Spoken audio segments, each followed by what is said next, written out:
Hi all, ఈరోజు మీ అందరికీ చూపించబోతున్న recipe ఏంటంటే బీరకాయ ఎండ్రాయిలు అట్లనే మునగాకు. సో దీనికోసం ముందుగా ప్యాన్ హీట్ చేసి ఆయిల్ వేసుకుంటున్నాను తాలింపు కోసం. అందులో తాలింపు దినుసులు వేసుకుంటున్నాను. సపోజ్ మీలో ఎవరైనా వెజిటేరియన్స్ ఉన్నారు లేదా ఈ సోర్స్ తినరు అని అంటే మీ కోచెస్ మీకు చెప్పిన ప్రోటీన్ సోర్సెస్లో మీకు నచ్చిన సోర్స్తో కూడా ఇది చేసుకోవచ్చు. సో తాలింపు దినుసులు వేసుకున్న తర్వాత అవి చిట్పట్ అన్నాక ఉల్లిపాయలు, పచ్చిమిర్చి, క్రష్ చేసిన అల్లం వెల్లుల్లి వేసి లిడ్ క్లోజ్ చేసి కుక్ చేశాను. వన్స్ ఇవి కుక్ అయ్యాక నేను ముందుగా క్లీన్ చేసి పెట్టుకున్న బాగా వాటర్లో 2 to 3 times వాష్ చేసి మళ్ళీ పుల్లటి మజ్జిగలో క్లీన్ చేసి పెట్టుకున్న ఈ ఎండు రొయ్యలు వాటిని తీసుకొచ్చి ఇందులో వేసి జస్ట్ కొంచెం పసుపు కూడా వేసి లైట్గా మొత్తం కలిపేసి లిడ్ క్లోజ్ చేసి టూ ఓవర్ కుక్ కాదు, జస్ట్ సాల్ట్ అయ్యేలాగా చేస్తున్నాను.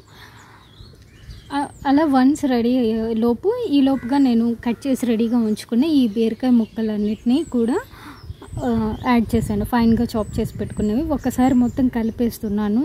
సో కింద అడుగంటకుండా లేదంటే మొత్తం ఈవెన్గా స్ప్రెడ్ అయ్యేలాగా ఎక్కువ క్వాంటిటీ ఉన్నాయి కాబట్టి మొత్తం ఇలా కలిపేసి మళ్ళీ లిడ్ క్లోజ్ చేసి పెట్టుకోవచ్చు. ఈ బీరకాయ ఏంటంటే మనకి మంచి మెగ్నీషియం, ఐరన్, వైటమిన్ సి అనేది ఇస్తుంది. హార్ట్ హెల్త్కి అలాగే మెటబాలిజంకి కూడా మంచిగా ఉంటుంది. అట్లా ఈ ఎండు రొయ్యలు తీసుకున్నాము అంటే అందులో కూడా ప్రోటీన్ మంచిగా ఉంటుంది, కొలెస్ట్రాల్ కూడా మంచిగా ఉంటుంది, ఐరన్, జింక్, B12 రిచ్గా ఉంటాయి. మెంటల్ హెల్త్కి ఉపయోగం, అలాగే ఐరన్ డెఫిషియన్సీ ఉన్న వాళ్ళకి కూడా ఇది మంచిగా ఉపయోగపడుతుంది.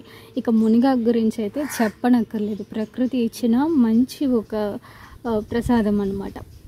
అందులో వన్స్ ఇవన్నీ కుక్ అయిపోయాక నాట్ టూ ఓవర్ కుక్, ఇందులో సరిపడా ఉప్పు, కారం, అట్లనే little bit garam masala add చేసుకొని కుక్ చేసుకుంటున్నాను. చూడండి లైట్గా వాటర్ ఉంది కాబట్టి ఇప్పుడు నేను ముందుగానే క్లీన్ చేసి పెట్టుకున్న నీళ్ళల్లో కడిగేసి డ్రై చేసేసి పెట్టుకున్న ఈ మునగాకు అట్లనే కరివేపాకు ఈ రెండింటిని కూడా యాడ్ చేస్తున్నాను. టూ కుక్ అవ్వక్కర్లేదు కాబట్టి లైట్గా నీళ్ళు ఉన్నాయి, అట్లనే ఎక్కువ నీళ్ళు లేని ఈ స్టేజ్లో వేశాను.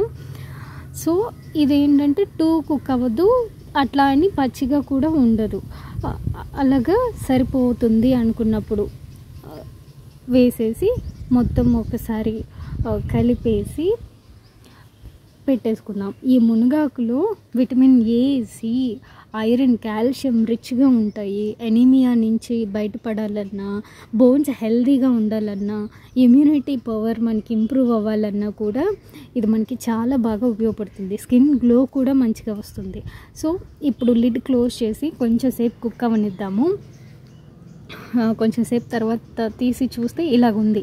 వాటర్ అయితే మొత్తం ఎవాపరేట్ అయిపోయింది, ఆయిల్ కూడా విడుతుంది. కాబట్టి నేను ఏం చేస్తున్నా అంటే మొత్తం ఒకసారి తిప్పేసి లిడ్ ఒకసారి క్లోజ్ చేస్తున్నా. అంటే రెడీగా ఉంది, క్లోజ్ చేస్తున్నా. కానీ ఎప్పుడైనా సరే మనది క్వాలిటీ కుక్వేర్ కాబట్టి ఈవెన్ ఆ పీసాకు కూడా ఆ స్టీమ్కి కూడా కుక్ అవుతూ ఉంటుంది. సో దట్ 95% కుక్ అయిన తర్వాత మనం ఆపేసిన ఆ రెస్ట్ ఆఫ్ 5% ఈ లోపల ఉన్న ఆ స్టీమ్కి సెట్ అయిపోతుంది. సో స్టవ్ ఆపేసి కొంచెం సేపు ఉంచేసి కర్రీని సెట్ అవనిచ్చేస్తున్నాను.